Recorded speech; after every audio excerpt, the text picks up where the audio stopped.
Iran ने America Israel युद्ध के चलते स्ट्रेट ऑफ हॉर्मुज को ब्लॉक कर दिया है, जहां से दुनिया का 20% तेल या फिर गैस कहीं गुजरता है। दुनिया की 20% एनर्जी यहां से गुजरती है।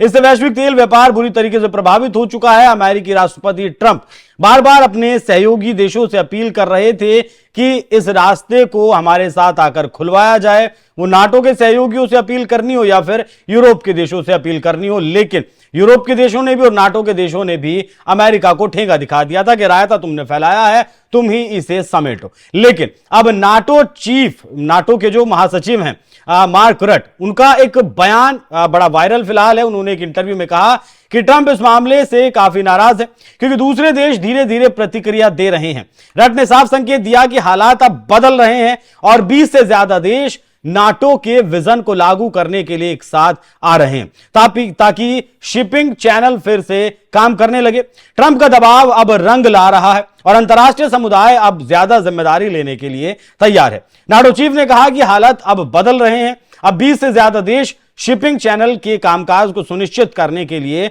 उनके विजन को लागू करने के लिए एक साथ आ चुके हैं। ट्रंप का दबाव रंग ला रहा है और अब अंतर्राष्ट्रीय समुदाय इस वैश्विक संकट के समाधान के लिए ज्यादा जिम्मेदारी उठाने के लिए तैयार है। सहयोगी देशों को एकजुट करना इस मिशन की सफलता के लिए जरूरी है। रट ने अमेरिका द्वारा ईरान पर किए जा रहे हमलों का पुरजोर समर्थन किया और कहा कि यह वैश्विक सुरक्षा के लिए जरूरी कदम है। उन्होंने ईरान के परमाणु और बैलिस्टिक मिसाइल कार्यक्रम को दुनिया के लिए खतरा बताया और कहा कि अंतर्राष्ट्रीय शांति बनाए रखने के लिए इन खतरों का मुकाबला करना जरूरी है। अब अगर बात करें नाटो के नियम की कि क्या नाटो के देश इसमें उतर सकते हैं, तो इसका जवाब है नहीं। नाटो का नियम आर्टिकल 5 सिर्फ तब लागू होता है जब नाटो के किसी सदस्य देश पर हमला होता है। इस युद्ध में पहले इजराइल और अमेरिका ने मिलकर ईरान पर हमला किया, तो कोई नाटो का कोई देश इसमें अटैक नहीं किया गया। तो यहां पर नाटो के सभी 32 देश इसमें आए वैसा नजर नहीं आता। नाटो ने अब तक सिर्फ एनेबलिंग सपोर्ट मतलब लॉजिस्टिक्स और मिसाइल डिफेंस सिस्टम दिया है, लेकिन कोई सामूहिक सैन्य कार्रवाई नहीं की। अलग अलग नाटो देश जैसे अमेरिका, ब्रिटेन बायलैटरल तरीके से शामिल हो रहे हैं। ब्रिटेन की तरफ से अपना न्यूक्लियर सबमरीन वहां पर भेजा गया, अरब महासागर में तैनात किया गया, लेकिन पूरा नाटो इसमें नहीं उतरा है। अब सवाल यह भी है कि अगर नाटो देश इस जंग में उतर जाते हैं तो क्या वो स्ट्रेट ऑफ हॉर्मुज को खुलवाने में कामयाब हो पाएंगे? तो इसका जवाब है हां, क्योंकि नाटो के पास दुनिया का सबसे ताकतवर नौसेना, एयरफोर्स और मिसाइल डिफेंस सिस्टम है। 20 से ज्यादा देशों का गठबंधन, जैसा कि रट ने कहा है, हॉर्मुज को आसानी से खोल सकते हैं, जैसा पहले के गल्फ वॉर या फिर पायरेसी ऑपरेशन में हुआ था। ईरान की नौसेना और मिसाइलें नाटो के सामने टिक नहीं पाएंगी। ईरान को भारी नुकसान होगा, आर्थिक दबाव और आंतरिक अस्थिरता का सामना उसे करना पड़ेगा।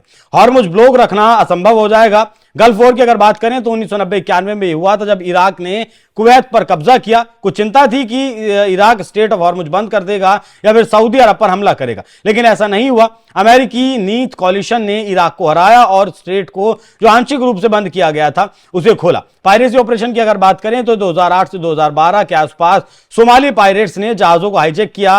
अंतर्राष्ट्रीय जवाब इसका आया, यूएस हुआ, यूरोपियन यूनियन, भारत, चीन, रूस आदि ने मिलकर अपनी अपनी सेनाएं भेजी और इस रास्ते को खुलवाया था। अब जैसा कि रट ने कहा है कि नाटो देश साथ आने के लिए तैयार हैं, उस हालत में ट्रंप का बोझ बढ़ जाएगा। हॉर्मुज जल्दी खुलने से तेल की कीमतें गिरेंगी, महंगाई कम होगी, ईरान पर ज्यादा दबाव पड़ेगा, जिससे युद्ध जल्दी खत्म होने की संभावना बढ़ जाएगी। अंतर्राष्ट्रीय समर्थन मिलने से अमेरिका इजराइल की स्थिति मजबूत हो जाएगी। इससे ईरान कमजोर हो जाएगा और उसे रास्ता खोलना पड़ेगा। हालांकि ईरान ने कहा है कि हॉर्मुज सबके लिए खुला है सिवाय दुश्मनों के। अब नाटो के देश भी साथ आ गए हैं अमेरिका के, तो देखना दिलचस्प रहेगा कि कब तक स्ट्रेट ऑफ हॉर्मुज को ये देश मिलकर खुलवा पाते हैं और ऊर्जा की जरूरत, जिस तरीके ऊर्जा की किल्लत से दुनिया फिलहाल जूझ रही है, वो कब तक पटरी पर लौटती है। बाकी आप लोग इस विषय पर क्या सोचते हैं, कमेंट बॉक्स में अपनी राय जरूर दीजिएगा। नमस्कार।